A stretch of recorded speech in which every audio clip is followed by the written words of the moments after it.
Dewan Pengurus Daerah DPD Partai Nasdem Kota Banda Aceh menyerahkan berkas pendaftaran 30 bakal calon legislatif pada pemilu 2024 ke kantor Komisi Independen Pemilihan KIP Banda Aceh. Penyerahan berkas pendaftaran diserahkan langsung oleh Ketua DPD Nasdem Banda Aceh Heri Julius kepada Ketua KIP Kota Banda Aceh Indra Milwadi. Heri Julius mengatakan dari 30 nama yang diserahkan, setengah diantaranya diisi keterwakilan perempuan. Permintaan pendapil itu totalnya 30. Totalnya 30 juga dengan permintaan.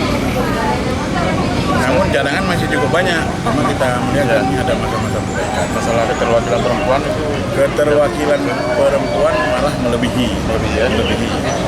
ada sekitar berapa Pak yang dari perempuan? Kalau dari perempuan 30 pendapil itu ada yang 2, ada yang 3, jadi sekitar 15 orang. 15 orang. 15 orang. Setengah dari kota. Kalau kuotanya kan sekitar 12 gitu ya. Tapi kali ini memang Nasdem